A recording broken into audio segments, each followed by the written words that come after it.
that was my first love of RX-7s, was like the red FD RX-7 from Fast and Furious 1. Not knowing anything about them other than it didn't have a piston engine and it looked cool.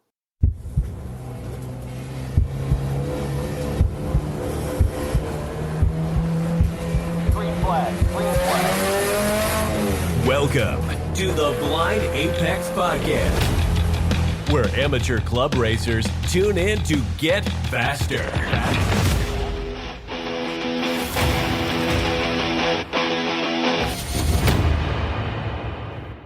This episode is brought to you by Deechworks Fuel Systems. Visit deechworks.com for all your fuel system needs.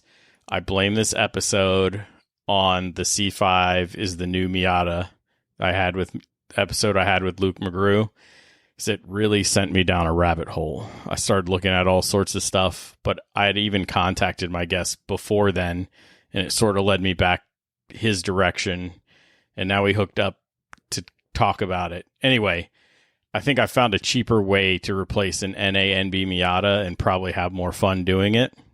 So we're going to talk about making rotary engines reliable on track.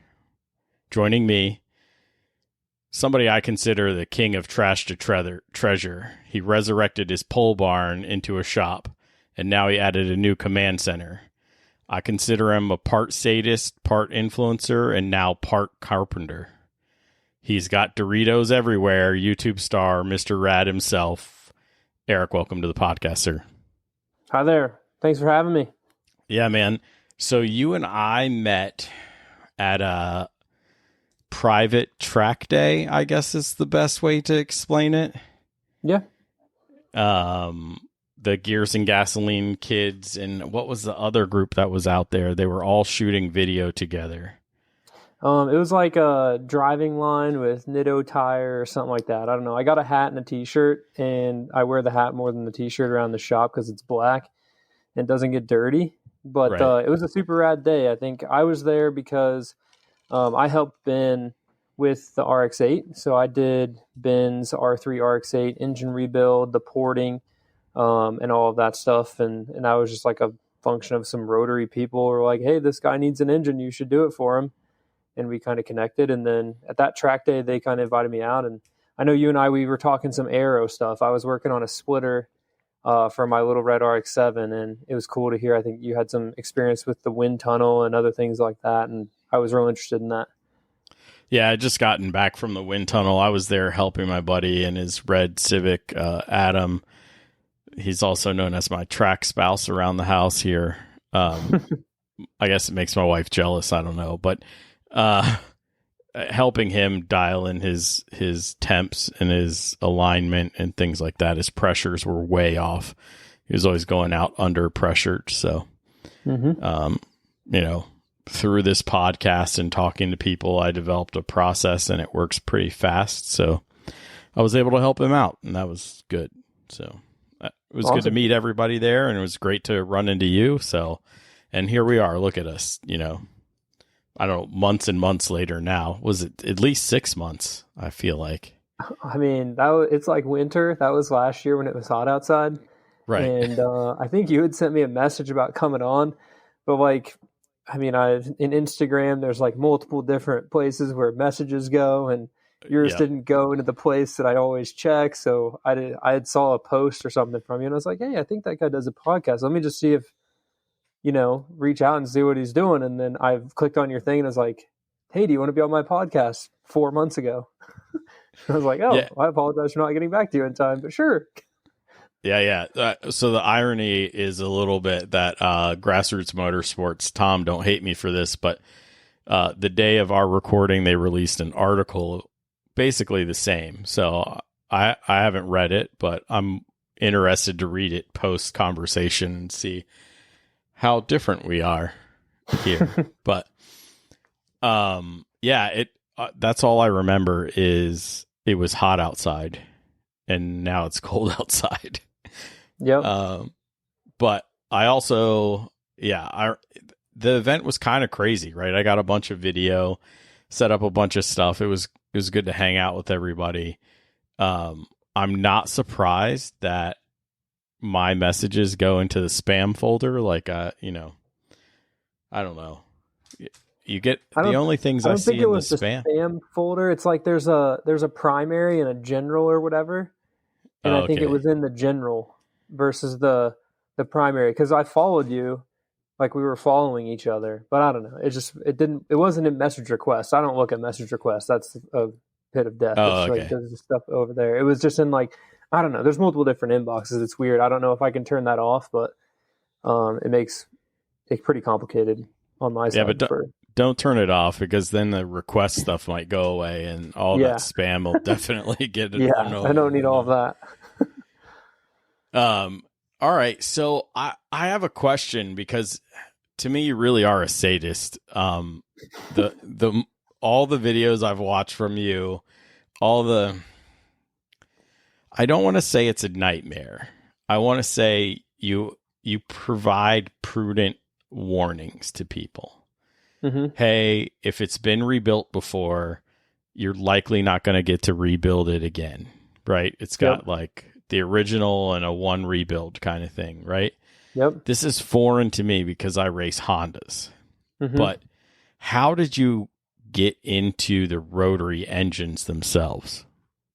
Yeah, so I wouldn't say I was like I didn't really like know much about him. So I can remember like long time ago watching Fast and Furious 1, probably well before I was old enough to watch that movie, like at my aunt and uncle's house. And you see the red RX-7 at the beginning, and then the camera like goes through the engine and you see the rotors. And I can always remember it not being pistons.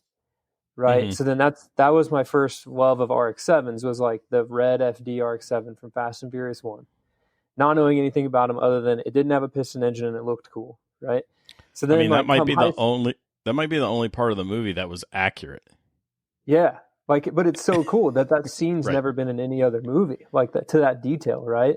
Right. And for it to actually be rotors versus pistons is just super rad. But anyway, so that was like the first inkling of like, why is this car different than all the rest, right? So then, come high school, obviously I live in Southern Indiana, so grew up, here and trucks and stuff. So I had a truck to haul my dirt bike, but I always loved two-stroke dirt bikes, which sounded different.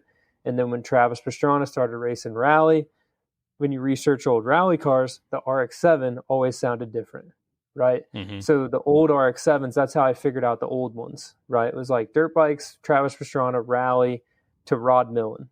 Like that's the short version of it. Okay. Rod Millen's all-wheel drive RX-7 versus the Audi, UR Quattro. And it's mainly just the sound is what drew me to him and the uniqueness, right? So I actually went to, so this is right out of high school, I hadn't bought a car yet, but I went to Nashville to look at an RX-7. It was an 82, like gold. And the car actually, the engine locked up on the test drive. So like my first drive in an RX-7, the engine literally blew up. And while we were down in Nashville, at that point in my life, like 3 hours away, it was a long way from home. So we looked for another car and I actually bought a Supra. An 86 Supra. So it's like a Mark II or Mark III, 86.5 technically, if you're a little more nerdy about it. It was white, 5-speed. So I kind of learned how to drive with that, but I always wanted another RX-7.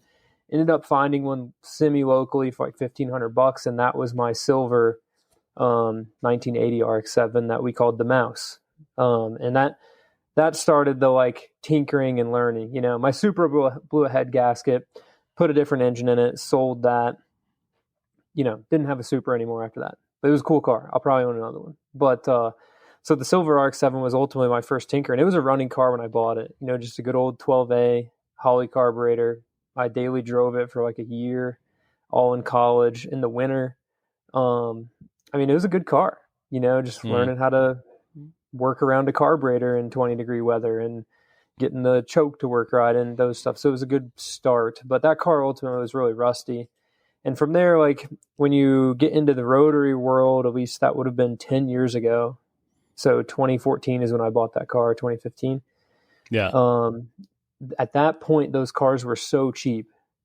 So like I paid $1,500 for mine and it was clean-ish. From what I knew about cars at the time, it was clean compared to now. I wouldn't have bought it.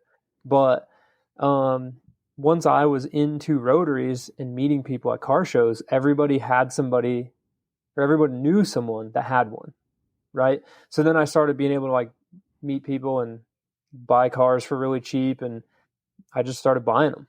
So I bought an FC convertible and like fixed that up. I bought a couple other first gens and like fixed those up. And just ended up started acquiring engines. I took my first engine apart, with that convertible.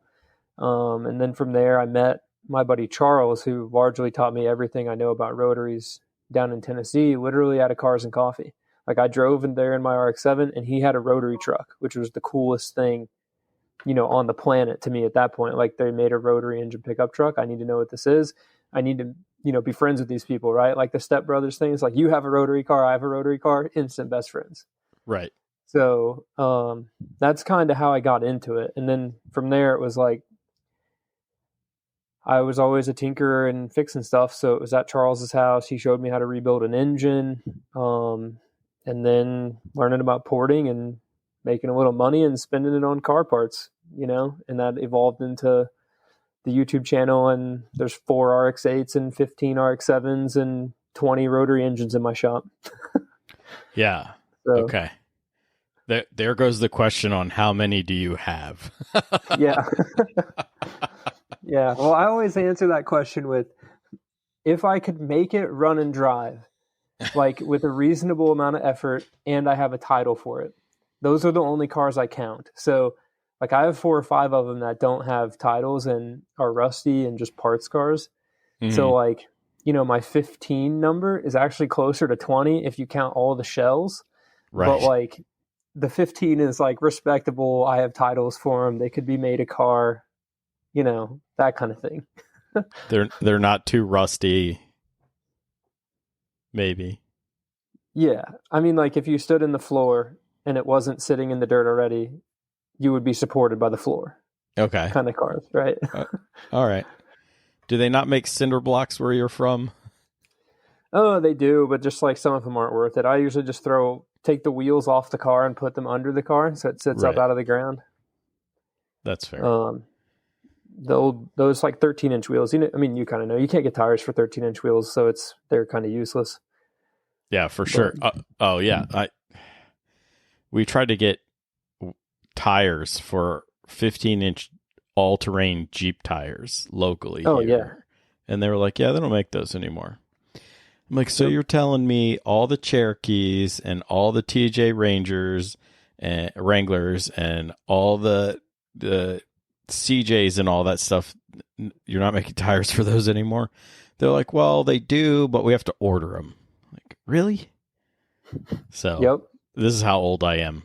I'm significantly older than you, by the way, because you were worried about how old you were when you watched Fast and the Furious, and I was like on my way out of college, I think. So, yeah, I can just remember it being on a VHS tape at my great aunt and uncle's farm, like sitting in the living room, sliding it in and seeing the the opening scene and all the racing stuff. So, it was probably 2005, maybe. So, yeah, 2005, that wasn't too bad. That's probably not there when it first came out. I know I was a racer, so I had my little CRX, and I drove in person with the loudest exhaust possible with a little single cam engine and went to the movies. So, and we did dumb stuff leaving the movies, just like we knew was going to happen. So, okay. So you've told me how many you have. How often have you been getting to the track, and what have you been taking with you to the track? So when I moved down to Nashville, I was then close to National Corvette Museum racetrack. So that was an hour and 35-ish minutes from the house. Mm-hmm. So having that silver RX-7 at the time and it being a little rusty, having lived in Indiana, didn't want to take an RX-7 to the track, at least that particular one. So I bought an RX-8. And it's an RX-8 that my buddy had owned it, got sold to Charles. Charles put an engine in it from another car, a used up RX-8, right? I think I gave $2,000 for it. It was running, but not that well. It's actually my green one. So you saw it at that track day. Right. And it's had some upgrades. Anyways, bought that car and just straight up put brake pads on it and took it to the track. So there was no like fancy tires or whatever. Like just I wanted to learn how to drive on the track. I'd done some rally driving, dirt bikes, autocross stuff in my little RX-7, and kind of have been around it. But the big road course at NCM is pretty intimidating. If you've ever been there, it's pretty long, lots of corners, easy to get lost in. And I knew like starting with a slower car would be good, and RX-8 was rotary, so that was kind of the move. Now that ended up, I think I did 3 to 4 track days a year. Basically every day I could get on track at NCM. I've done a lemons race at NCM in an E30. So I have a ton of laps there basically. And I just progressed the RX-8, first day out, had a lot of fun. The next track day we put Vulcan RT 660s on it and, my fake TE37 wheels. And went out there and did that. And then from there it was like sway bars and then springs and then shocks and then weight reduction. And then I started getting faster. So the car started overheating.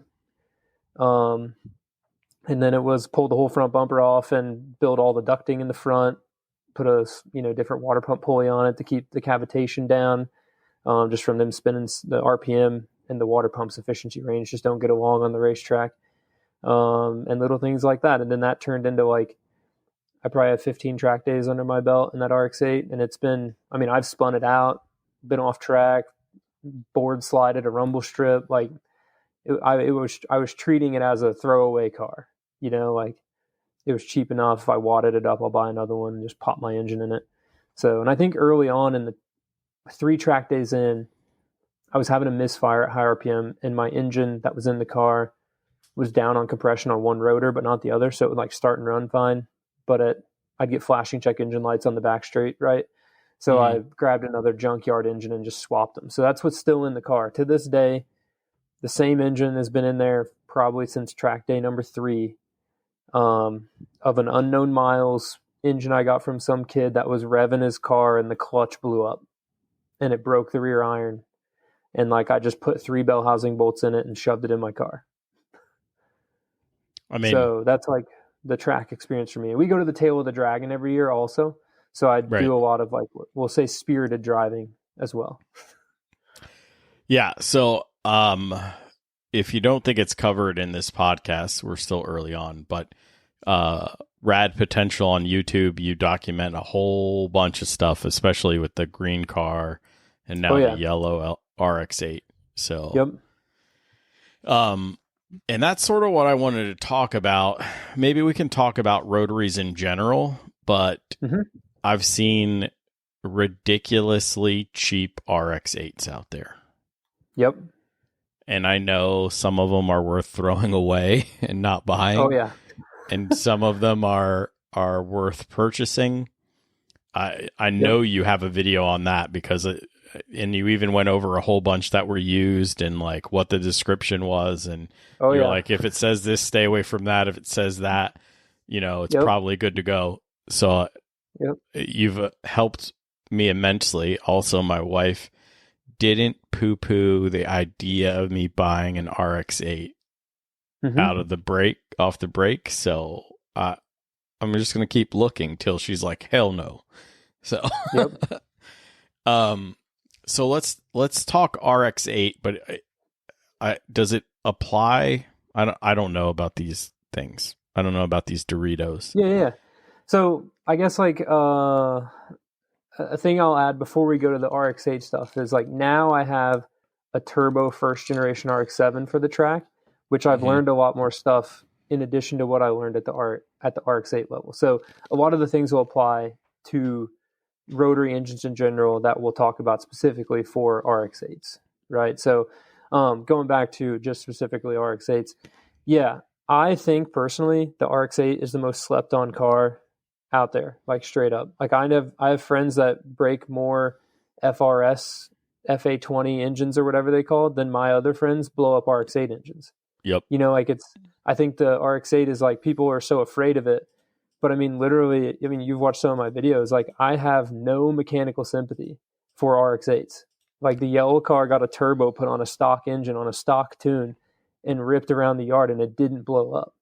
So like you and I are probably related somehow because you when I had grass, so now I live on acres of trees, but Mm-hmm. there was a point in my life where we had three acres of nothing but grass around the house, and we'd throw a Yep. barbecue and hit the red line in our cars and slide them all over the place, you know? Oh yeah. And it's, Yeah. you basically said it's kind of a requirement Yeah. for the RX-8 at least. For sure. And that's where, like I said, the general consensus of them is that they're not reliable. But I think like the harder you drive the car, the rotary engine is happier, right? You got to, so kind of steering into the reliability portion a little bit harder is like the rotary engine was designed, it's got no valves in it at all. It burns a ton of fuel for its size. It's like a two-stroke, it burns oil too, right? So now if you take a two-stroke engine kind of mentality, they're designed like a two-stroke dirt bike. Like if you're lugging it around in the woods, you're going to foul spark plugs, right? And it's going to All get full day. of carbon. It's not happy. The harder you drive your little KX85, the better it's going to run, right? So that's kind of the mentality with the rotaries that I always take. But normal car people, like if you spin your LS engine to $7,000 all the time, it might break a rocker, collapse a lifter, or something like that, right? So, there's trade-offs in just like the general consensus of reliability and how you treat a car. But with the rotors, I think the harder you drive them, the better they last. And the RX-8s, when they were sold as a normal car.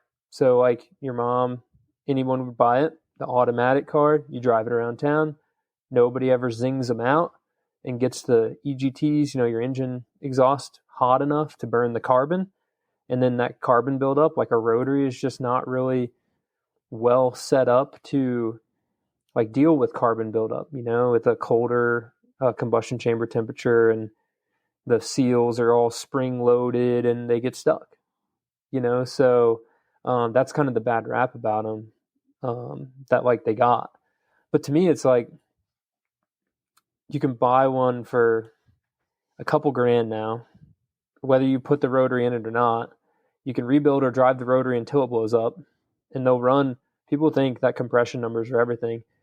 Like you can get a rotary engine to run pretty well with low compression for a pretty long time, right? And the yellow car is proof of that. I think it makes 70 psi compression, which is like well below Mazda's threshold for needing a rebuild.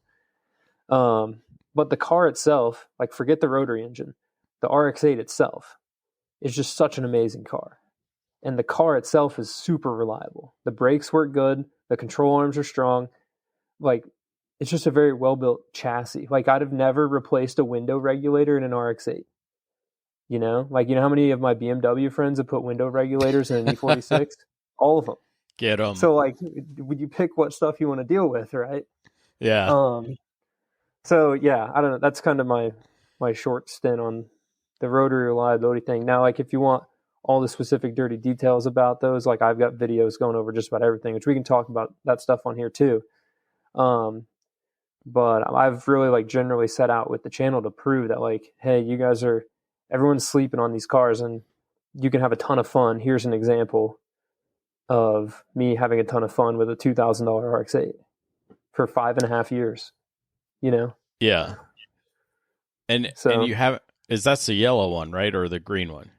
The green one's the one I've been doing all the track day stuff with, and Okay. It's the one I'll never sell that one.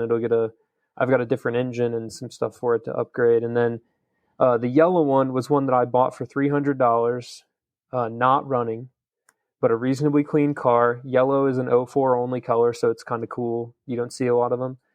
And somebody had pinched the O2 sensor wire in the transmission power plant frame, so kind of a Miata thing, or NC Miata thing, I think, has a power plant frame. Do they all do? I don't know. Either way, they pinched the O2 sensor wire. It shorted out the ignition circuit the first time it started. Car never started any point in time after that. The engine had already been rebuilt, and I always say rebuilt in quotation marks because I can, like my brown RX-7, I quote rebuilt the engine. All I did was like take it apart, clean it, and put it back together. Like it's the same parts in there, like no replaced apex seals, no replaced side seal, like you reused it. So rebuild is always like somebody in their backyard can tell you they rebuilt it, like you alluded to earlier. And like, it's not rebuilt like in a sense of when you rebuild a Honda engine maybe or something, you're going to like do new rings, you're going to hone it, you're going to do a new head gasket, you're going to go through the valve, you know what I mean? So there's different levels of rebuild, we'll say, right? Yeah. But the yellow car had been rebuilt. It was already low compression because they compression tested it. And we're like, it's low compression. That's why it's not running. And literally I like fixed the sensor, started right up. Then I drove it to Virginia for the gears and gasoline thing. You know, now it's still currently running with a turbo at 5 pounds of boost. And we'll find out in a couple weeks how much horsepower it makes, like 220 probably. So yeah. So, okay. So let's talk about this because even the gears and gasoline guys have a video out where they haven't broke the 200 horsepower mark with their RX-8. So they don't make gobs of power. No. Does the NC Miata put down more power than the RX-8? I don't know. I think it's probably about the same because Mazda rates the RX-8 at 231 horsepower, I think. Shenanigans. I've never seen that. I, in my life, have never seen an NA RX-8 make over 200 on a dyno, like to the wheels. Okay. So, like my buddy Ernie at Phalanx Performance in St. Louis, he did like a port, the same port I did for gears and gasoline. Like basically his setup, his shop car setup, I recreated for them. So same port, same tune stuff, same coils, same header. And he made 198 wheel, which is about what they're making on gears and gasoline's car now, just under 200. Right. Now, the Formula Mazda cars, Pro Mazda, have a Renesis, and they say those make like 230, 240 to the wheels all day. I've never seen that in person, but I know they do some weird tune stuff with the like special spec cars, right, that you can't get for everything else. But yeah, they're not a huge power car, but it is enough horsepower that you can drift the car, you can clutch kick second gear and it'll drive through it on like a stock set of tires. Like it's plenty of power to have fun, if that makes sense. And the gearing in the car works perfect for that horsepower. So I had to use the power of Google, and the NC 2-liter NC makes 170 horsepower and 140 foot-pounds of torque, they say. Yeah. So that's less than the RX-8. Yeah. Even the wounded RX-8s seem to be doing at least that, right? So yeah, I mean, my yellow car with low compression and $5,000 worth of bolt-ons, like coils, header, all the things, right? It made 130 wheel horsepower. So that's like not that far below that NC Miata with a very, very tired engine. So talk me through. I buy a low compression. I want a black one. Okay. Okay. I want a black RX-8. I want to murder it out, tint, black wheels, all the hood rat stuff. Yep. Okay. What do I need to do to it to make sure whatever that engine is doing, compression wise, will survive track days? Yeah. So before you would even go buy one, you kind of want to, what do I say? Just like have this thought in mind. I would honestly somewhat steer away from cars that have had like quote rebuilt engines put in them, unless it was rebuilt by a shop and you can get documentation for like what all they replaced. Okay. So if you want a reliable RX-8, I would start with just try to find one with an OEM Mazda engine or an OEM Mazda reman engine installed by a dealer, right? So like you want one that Mazda put together, just because if they put it together, you can guarantee that everything in that engine was going to be in way better condition than if some guy in his garage rebuilt it, right? Right. So that's where I would start. As far as track day reliability, right? You bought a running RX-8, say it has, generally assume an RX-8 engine's going to show issues at 100,000 miles. So if it's been rebuilt or reinstalled or whatever, and you've got, let's say, 50 of those 100,000 miles are used up in whatever shape or form, whether it's a 50,000 mile RX-8 or a 150,000 mile car with an engine installed at 100,000 miles, right? Mm-hmm. So let's just baseline, you're starting at the middle of the road. If you're going to do track days, the first thing that I found that goes on the RX-8s is they just overheat. So if you're properly driving the car, like if you're a novice, you won't have an issue. But if you're properly driving on the car and the track is going to require you to stay between 6 to 9,000 RPM the whole time, the car is going to overheat. So the efficiency range of the factory water pump is designed for the street. So it's made to like work from 2,000 to 6,000. Mm-hmm. So when you spin that fast, it's just churning the water up and cavitating. So to me, the first thing you should do is try to find an underdrive water pump pulley to slow the water pump down. Put a bigger radiator in it if you can afford it. Do a battery relocation to the trunk and move the air box like a cold air intake. That'll free up the air behind the radiator. But honestly, I think that underdrive pulley is probably more important than those things. If you're properly driving it, like your stock radiator will be fine if you're at a track where you're between 5 to 7,000, or if you're like a novice, right? It'll be fine. Because I really didn't notice a change when I put an aluminum radiator in my car.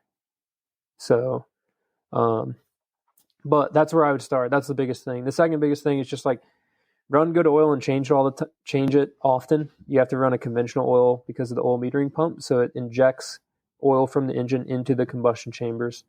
People are going to tell you to premix at the racetrack. Again, I would say it depends on how hard you drive the car. If you're driving at 10 tenths like I do, where it's like burying it in the limiter and staying at 9,000 RPM because I don't want to shift between corners and stuff like that, then maybe premix a half ounce per gallon. So that's putting 2-stroke oil. Like honestly, the Walmart SuperTech brand is really, really good. So buy the Walmart brand oil. You don't quite need super fancy oil, but put a half ounce of that per 1 gallon of gas in it when you go to the track, and then don't put it in there when you drive it on the street. And you'll find that the car, like if you're tracking it, it'll keep all that carbon out. So, the OMP street driving, it just builds up and you'll tear up the engine. So the other thing that's very important is a good set of ignition coils. And I would say this is regardless of you driving your car on track. Stock coils or Amazon replacement coils or whatever you buy on Amazon or eBay are not very good. You should buy like either a Mazda part number coil for the newer RX-8s, so the Series 2 cars, which I think is the only one they sell anymore. They don't sell the old coils anymore, but it's called a Revision C coil. So you want to buy the stock coil, just the better one, but a Mazda coil, not an aftermarket one. Or you can go to an LS coil kit or like the IGN-1A smart coils. They make brackets and stuff for all that if you've got the money for it. Stock coils, you can get a full set for like $200.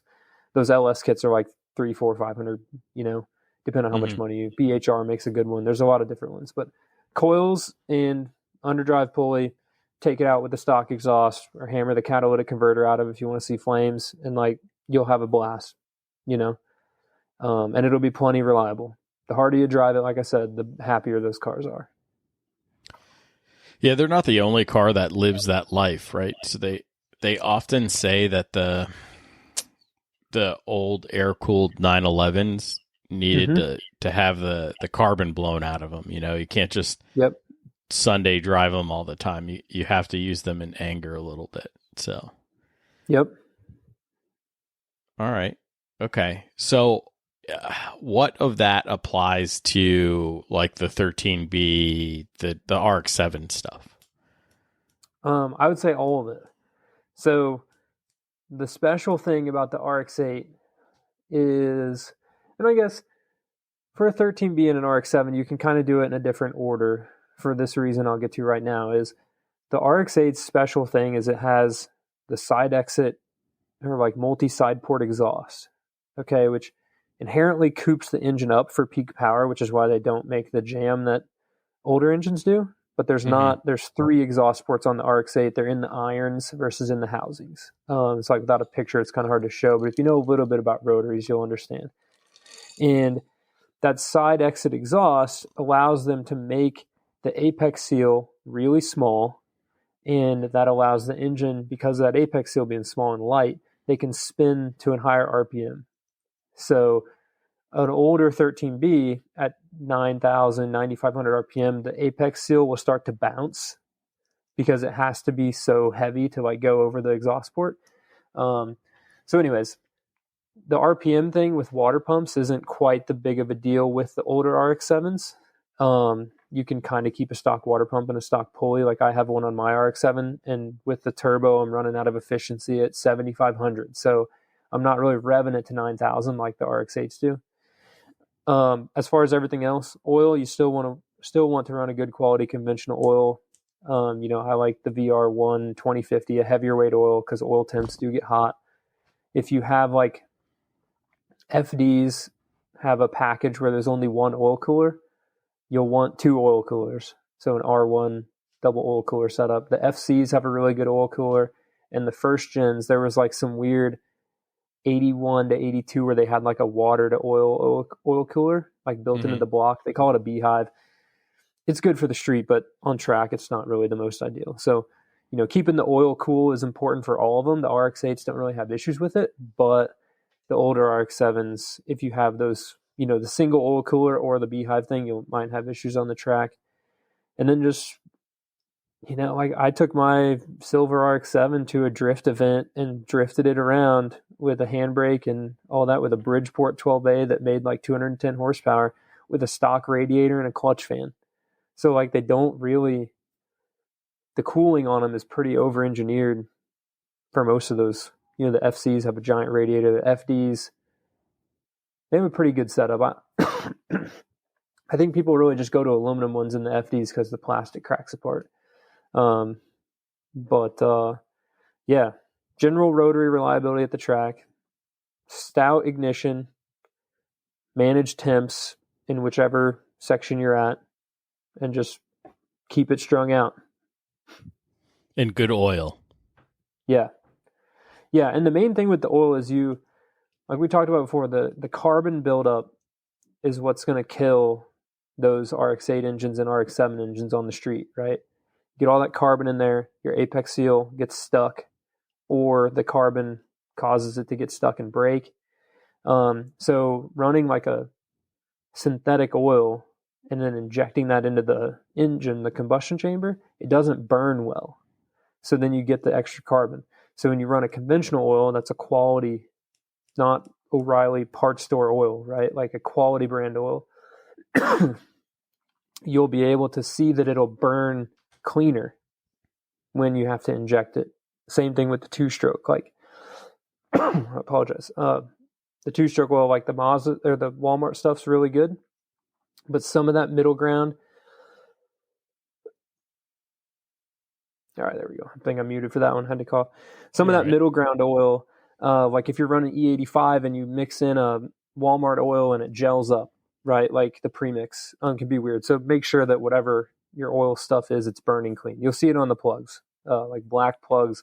Yeah, it's running rich, but if you got carbon on your plugs, you got carbon on the rotors and seals. Right. So that's probably for the RX-8 stuff. That's the most important, and then also too, just to like, you don't just have to change your oil a ton, but since the RX-8 burns its oil, this was another common failure for normal pedestrian ownership. It burns about a quart of oil every 3,000 miles. Mm-hmm. So it comes into the store or the oil change shop and like, you're a quart low, or somebody who's running it harder or goes to 4,000 miles, you're 2 quarts low, right? Or whatever. And then everyone was just scared that they're unreliable and burning oil, but make sure you keep it full. So you don't necessarily have to change it every 3,000 miles because there's really not a whole lot of contamination that's going on. But just to make sure it has oil in it is very important. Okay. I mean, that makes sense. A buddy of mine years and years ago bought an RX-8 and he was like, oh, this stupid thing. Now he was a Honda guy too. And he decided he wanted to step out of the Honda world and get this RX-8 rear-wheel drive sporty car, right? And another buddy of ours got a S2000, and so the two of them were hot dogging around in their little rear-wheel drive cars all the time, but he was like, "Oh, I'm always putting oil in this thing. It's always low." Now he checked it all the time, but he'd never cut it any slack either, So Yep. I never realized that it did. I knew they like to burn oil. I didn't know it was because they were injecting it. So Yep. stuff I learned, Oh yeah. Oh, he got so fed up with that car. He was living in an area where they had emissions inspection, and he could never get it to pass. So, yeah, you can almost just give up on getting a Rotary to pass emissions. That's why they don't exist anymore. right. Trust me, we had in Tennessee with all the RX-8 guys, there was one, they all pitched in to buy one brand new catalytic converter. They're like $1,200 for an RX-8. Yeah. And they all bought one. And in Nashville, they had to pass emissions. So when everyone's due date came up, they would take that catalytic converter, which lived in the garage, and put it on their car, drive it through emissions, and take it off. And then the next guy would put it on and drive it. You know what I mean? They just passed the catalytic converter around.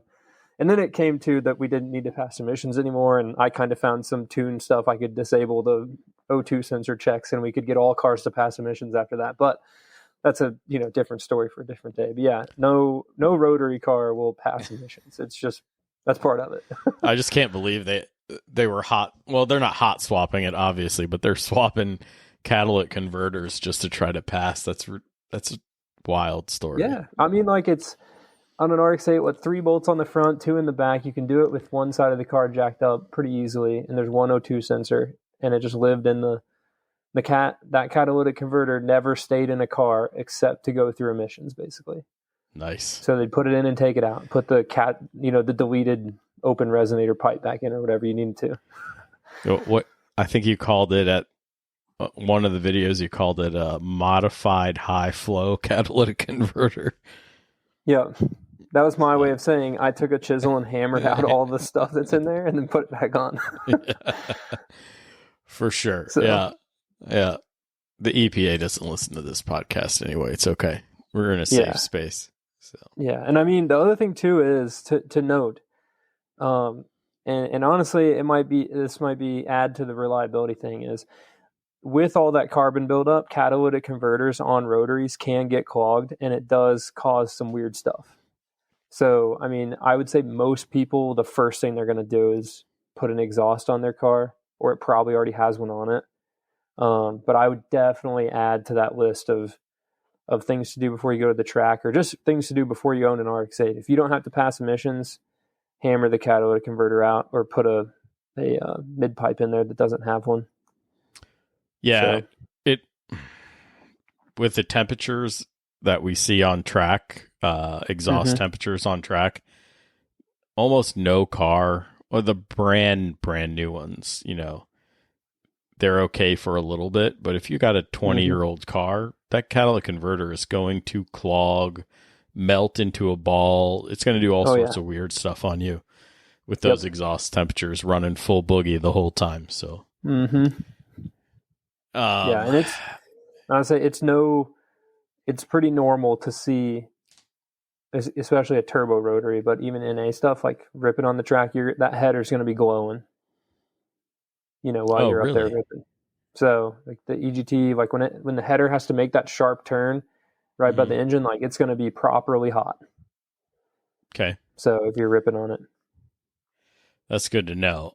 Because I like to put my hands in places just to see what's going on, and I'll leave those cars alone until they're not, glowing.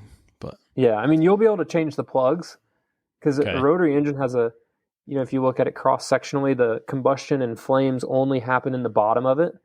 So like the top of the rotary engine might only be, 180 degrees, 200, but down by the exhaust is going to be like 400 or 500 degrees. Okay. Hot, when they're running hard. Yeah. And you had I think you talked about some oil drip mods or tuning the oil drip system in one of your videos. I think that's worth looking at too.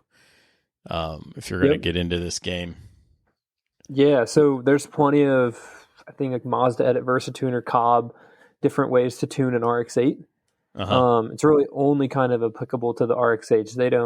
The earlier cars don't have an adjustable oil metering pump for the lack of just the ease of doing it. So the RX-8s, you can actually program the duty just like you would turn up your fueling, you know. You can go in there and tell it to put more oil injection into your engine. But I will just say this with caution is if you turn it up, you need to make sure you're burning it all. So like if you're going to turn the oil system up and drive your car around town, it's probably going to foul more plugs and generate more carbon. So like turn it up if you're going to the track, but like just, base that around the use for your car. Like I personally don't premix a stock RX-8 on the street, if that makes sense. Like the people will say to do it. I just think it gums up plugs if you're driving around town. Yeah. And drive your car hard. Like you don't need all that extra oil in there. But at the track, yeah, I'll throw a couple squirts of premix in there. Yeah, it makes sense to me. So recently you've talked about, and maybe I'm confused and maybe you can tell me if I'm wrong, but you talked about doing a RX-8 swap. Mm-hmm. Have you decided on what you're going to do yet?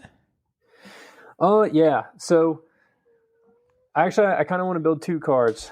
One of them being my green one, and the other one being a non-rotary engine swap. So my, rotary engine purist people don't completely shun me, but I've always been a supporter of if you can make a car run and drive and have fun, then do that. Who cares what engine or transmission's in it? The people that are out there to have fun we obviously aren't swapping a 3-rotor like into an original Aston Martin, right? Like we're not taking apart these Grail cars, right?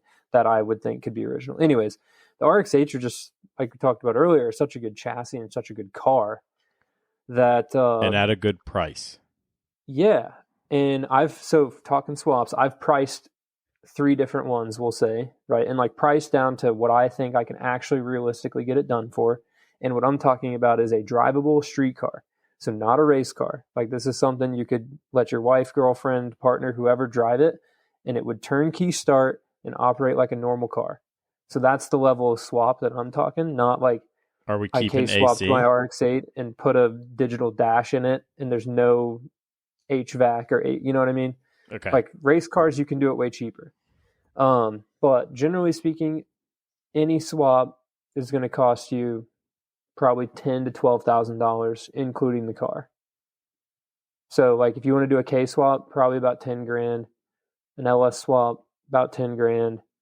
I want to do an REW swap, which is the FD RX-7 engine. So it's a 2-rotor, but it's like I can make 400 or 500 horsepower on that rotary with a big turbo. The Renesis engines are it's a whole different topic to talk about making a turbo Renesis make horsepower, but the older RX-7 engines are pretty expensive. That's a little more, it's an easier swap in the sense it bolts in, but the engines are like $5,000. So you make it up there. But the swap to me to do in my head is the most replaceable engine out of the swaps is the K series. So if you plan on driving your car hard enough to blow it up, the K series is the best one because they're cheap and easy to replace. Okay. The swap itself, you've got to like cut the firewall if you use the stock RX-8 transmission adapter, which those transmissions are good. It's just very involved. You got to buy a different intake manifold for that engine. There's, like I said, there's a lot of little things. But the other thing that I'll say on every swap I would want is Haltech CAN bus can communicate to the RX-8. So if you use a Haltech ECU, regardless of your swap, you can make all the factory gauges work in the 8 and use the ABS. Like you can make all that stuff work. So that to me is like key. Like I wouldn't do an ABS delete, rip all the factory RX-8 stuff out, race car thing for the street. Like that's not my ideal goal. But yeah, so as far as my plans, the green car is going to get the REW because it's the car I'll keep. And I love the rotary and it's like my version of an FDRX7. But I really am torn between doing a K series or an LS. And right now I'm kind of leaning more towards doing a V8 because the power potential is greater. So like a K series turbo can make 450, maybe 500, like reliably for like a budgety build, right? Like you're not doing fancy pistons and rods and heads and all that stuff. But an LS, like I can put a 4.8 or a 5.3 in the car and yes, it does upset the weight balance a little bit, but I think the power potential is much better. So now you have an engine that stock for $2,000 makes 400 horsepower pretty easily, and with a turbo makes 600, 700. And now you're just setting yourself up to not have that restrictive cap of horsepower in there. So I don't know. I've been torn because I want to build one, but I don't think I'll keep the car. So it'd be like I'd do a swap to RX-8 really nice and then sell it. Yeah. So, okay, you said are you putting that LS to the RX-8 transmission? No, I would use, it's called an AR5. It comes out of a Colorado. Okay. The 5-speed Colorado transmission. It's not as good as the T56, but they're $500 versus like $2,500. Right. So to start, obviously we're building RX-8s and swapping RX-8s for a reason. I don't think a $2,500 transmission is, conducive to some guy that's wanting to swap an RX-8, in my opinion. Are you also using the RX-8 rear end, or are you swapping that too? I would keep the RX-8 rear end. I would say the RX-8 rear end, if you're not like drift car abusing it or trying to launch the car to drag strip, is good for like 400 to 450 horsepower. Okay, that's so it's like the same diff. It's the same diff as an FD RX-7 basically. Mm-hmm. Same ring of pinion, same flange. So you can do some. If you do an LS, you're gonna have to brace the diff because the RX-8 has a power plant frame. So you'll have to build a brace, which I think Sicky. There's a bunch of swap companies that make braces, I think, for those. They're just up the road in Baltimore. Yeah. K series, I would say with the K, use an RX-8 transmission. It's close ratio. It's built to shift at 9,000 RPM. So you're not going to get like lockouts and stuff revving it high. But Collins has that adapter to just go straight to the RX-8 trans in the factory location. So that's where you'll have to trim the firewall a bit, but you can still keep the HVAC behind the dash. So it fits, but it's just a little, the engine in the RX-8 sits in the trans tunnel almost. So like it's a mid-engine car technically. It's like 3 inches behind the front axle. Okay. So a local guy, he's a drag racer. He might have an LS swapped SN95 drag car that he does test hits on in the middle of the night. Yep. His daily driver is a LS RX-8, and that thing is a monster. Yep. I mean, how big of a tire can we stuff in this RX-8? Because he's not tubbed, but he's running pretty thick all the way around, I think. I think you can fit, I would look at the specs on Ben at Gears and Gasoline's RX-8 because we measured them. I think you can do an 18 by 11 with a 285 square. Okay. So, and that's like roll the fenders in the back, and in the front, you're going to have to take your inner fender liner out. Okay. And, zip tie some wires up and stuff. But that'll fit. And you could honestly run it with the inner fender that you're just going to like rip them out every 4 to 6 months. And, you could buy a whole nother set of inner fenders attached to a RX-8 chassis for $200 or $500 anyways. So you could just keep replacing them if you want to. But yeah, you can fit a massive tire under an RX-8, which is awesome. So, stock power level, like I run a 245 on a 17 because I don't think I need more grip than that. And I like the lightweightness of that tire. Like you can go to too heavy of a tire when you have a low horsepower car, right? From your Honda and Miata stuff. But in a sense, yeah, you can put giant tires on an RX-8. They're like, that's what I'm saying. They're the most slept on chassis ever, regardless of the engine. So like if you take an RX-8 and like I said, my swap pricing is with a Haltech ECU and street car stuff. So like it's hooking up the AC and making it work. But if imagine just a race car RX-8, sub 10 grand, you're not worried about AC and you're running a whatever K Pro on your K series, in the 8. And it's a K series, probably weighs 50 pounds more than a Rotary, and it's going to make 400 horsepower on 285s. Like that car would dominate. And you could get a RX-8 down to probably 2,700 pounds, 2,600 pounds when you fully got it, So an aero, like that would be a weapon on the track. I need a weapon to commute to my job. That's what I want. Yeah. But the other thing I'll say for that exact situation, like, dude, RX-8s have a ton of insulation. The AC and heat blow really good, right? Not like 90s car where it barely comes out of the dash. It like Right. freeze you or heat you out. Most of them have leather heated seats. There's a Bluetooth adapter for the factory radio for $100 that interfaces with all the factory stuff. And I would say 90% of those cars are factory Bose speakers. So like right there, street car, you got a killer sound system, comfortable seats, heat and air. You're not replacing window regulators every other week. And it's not a bad looking car. Yeah. And they didn't drive them that much. I mean, to find No. 100,000 mile RX-8 around here, I guess it's possible. I've seen them, but people don't drive them. They were afraid to drive them, or they got parked early, so they didn't even abuse their sound system like we do, you know? For sure. I mean, dude, my green car, like I replaced the bushings and didn't really notice that much of a difference, and it has 140,000 miles on it. You know, so like you can just find them for like, they're like you said, they're unused. You know, they've probably sat around. Like I've never seen one without a cracked airbag cover in the dash. Yeah. From sitting outside. But like they're just such good cars, and they're really well built. Like if you've ever driven a 90s, like an FD RX-7 or even a 300ZX or a 240, Yeah. that people compare them to, like a Nissan 350Z and an RX-8, the interior is so much better built than those older cars. You know, so like the door panels don't fall off, it doesn't rattle. Like that's for a street car is a huge value. And you could stage your swap too, right? So in your case, you go buy a black RX-8, take it to the track a few times with the stock rotary engine, enjoy it like that for a couple years. And then you know, do your K swap, right? Because since you're a Honda guy, so you could do the K swap NA, you know, and that's would be cheaper than my K swap I priced for that 10K, is like with a cheaper turbo and turbo kit. So you could probably get that swap done for, you know, $5,000 or $6,000, right? And drive it around NA for a while and then boost it later. And like it's a very Lego set progressible car as far as spending money on it. Because my thing is you always want to have a running car. So like how can you keep it running for as cheap as possible, right? Because a broken car doesn't do you any good.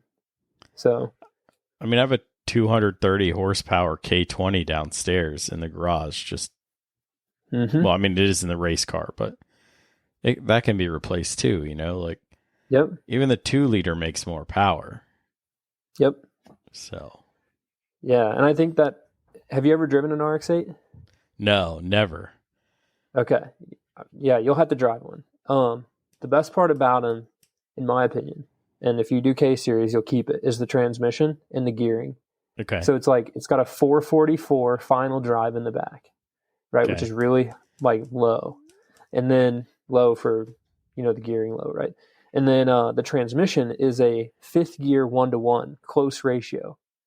So like 2nd, 3rd, 4th, 5th is so good on the track because it's made to keep that rotary in the power band, right? And then like 6th gear overdrive compared to like, let's say a Miata, the 6th gear in the RX-8 is actually a shorter gear than the Miata 5th gear. So like compared to like if you've driven an NB or an NA Miata, right? So like it's, you know, it's geared for putting the power down for a low horsepower NA engine. I mean, no wonder they only get like 17 miles to the gallon. Yeah, I mean, at 80 mile an hour, you're running 4,200 RPM. So yeah. The K series, I'd have to build a special. I'd figure out a transmission and run it that way. Yeah. But. Well, and with the diffs, you can get a 3.9 ring and pinion or the 4.1 ring and pinion from an FD RX-7 and put it in it'll bolt right in. So you can swap it down to a lower gear ratio if you want. Okay. Pretty easily. So. Yeah, I'm known to run gnarly final drives, at least in my race car. So it's a little like gnarly as in like a 5 point something, or gnarly as in like a 2 point something. No. I have a 633 downstairs. Oh, I haven't dang. Okay. Used it yet. So you're like gnarly. Yeah. Yeah. Let's take the 6-speed transmission and make it 8-speed because I need all 8 speeds to get there. Yeah, a common thing that's not known, and I haven't tested it yet, but so I've read and heard, the transmission's the same. It's a Toyo ISN or AISIN or whatever, 6-speed, and it's the same box, the gears, as the S15 6-speed from a Nissan. Okay. So Nismo makes a gear set, like a strong gear set for them. Mm-hmm. I've been waiting to break because I try to run RX-8 transmissions and everything, because like I said, I can buy them for $200-$300 and they come with the whole car. So I have one in my RX-7, and I've been waiting to break it because I make like 350 horsepower in that car, and people say they break it like 450 or so, the RX-8 trans will. But I want to tear up a gear set so I have an excuse to buy that Nismo gear set and put it in there and see if it like fits, makes it stronger, you know? Yeah. Because it's the same case, right? Just the bell housing is different, and they're not unboltable, but like how they cast them are different, you know? So, but those transmissions are the best, dude. Like, you can, no 5-speed that I've driven or CDO9 or whatever shifts at 9,000 RPM as good as a stock RX-8 transmission. Okay. So, yeah, I mean, you don't have to keep selling it to me, but I'll take it, right? yeah. Is there anything else we need to cover about reliability on track? I think we got it all. I mean, the high I don't really level, think so. I mean, to me, the high points are just keeping the temperature down and keeping the RPMs up, you know? That's, people get after me for my wiring for my gauges that goes through my door, and I just slam the door on it. But that's for an oil temperature and a coolant temperature gauge, like a physical gauge, so I know the numbers. Right. And I mean, I've seen 278 degree oil temps and 238 degree coolant temps, and like the car still runs. So, well, you don't have a head gasket. Yeah, I mean, there's no head gasket to blow, but you can pop coolant seals, getting them that hot, like where the exhaust and the coolant seal interface. That's a little more detailed. But for like I would say, general track use, most people are going to drive the car maybe a little bit less hard as what I do, maybe. And I mean, that's 100-degree day at 10 tenths, right? But yeah, coolant temps, keep an eye on it. Good oil. That underdrive water pump pulley is what made a huge difference for me. And then just run them hard. And like I said, I would steer away from, and keep in mind, I rebuild engines myself. I would steer away from engines that have been rebuilt without seeing pictures of the inside.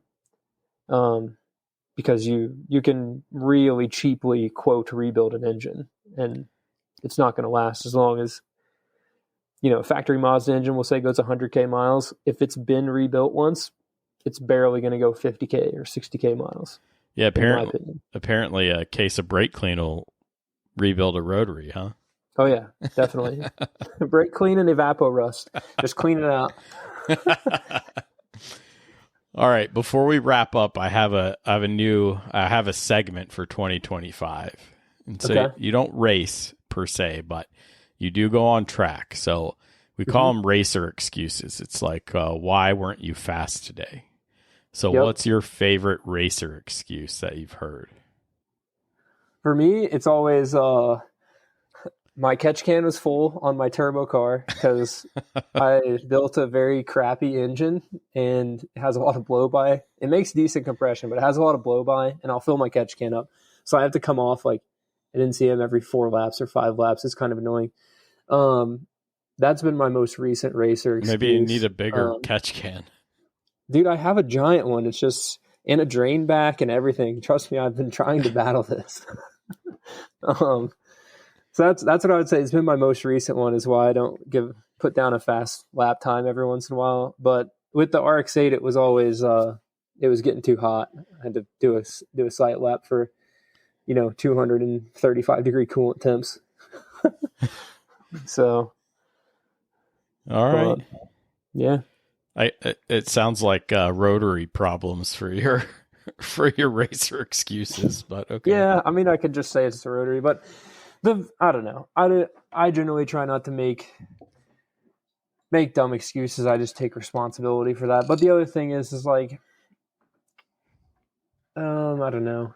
I don't really like, as you say, racing is in competing with other people, have excuses for that. In rally, it's mostly like, for, not, that's a whole different topic, the rally stuff. But in rally, my racer excuse is it's always the co-driver's fault.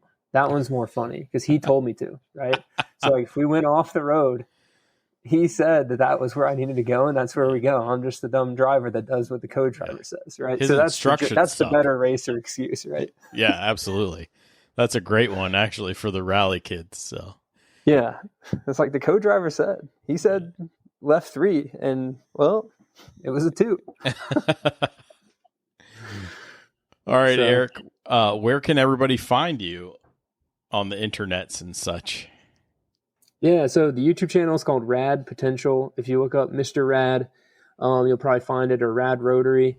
You'll find it there. Instagram is also Rad Potential. And then there's a Facebook page as well that doesn't get a ton of activity. But if you're on there, I throw some shorts up and whatnot on that as well. And I also have a Patreon. So the Patreon guys, I do a thing on there called Rad Solutions, where like if you subscribe to that, I'll make a video that specifically addresses the questions you have. So an example is I helped a guy in Germany fix his FDRX7. There's maybe 30 of them in the country, and he needed to adjust his TPS. It wasn't idling, and I made a video to walk him through specifically how to do that.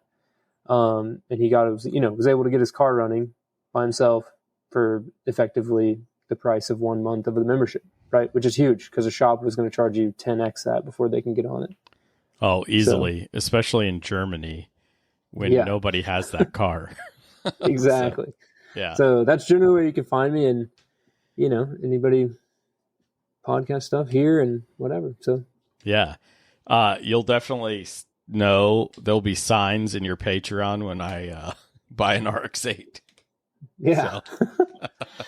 Yeah, and any questions you have, dude, about buying them, and same for anybody listening, is like I try to make videos that would, one, are like reasonably easily searchable, but two, are like going to be helpful and like make you not make a bad decision to buy a lemon RX-8, right? Because like you can buy one that's going to be a problem, and those are out there. So I know people looking. I'm not the only one looking. It's been described to me that they either want thousands of dollars for something that should probably be hauled away for scrap, or they're just jerks in general. So yeah, but that's what Honda world is, right? Right now, like buying a used Honda is pretty rough, and it's been that way for a while. I mean, I think it's just the state of Facebook Marketplace. So just be wary.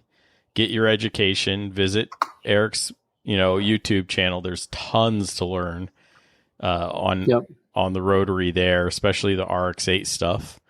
And go in educated because he's not wrong. It's probably the best rear-wheel drive sports car that you can get for the dollar. So. Oh yeah, definitely.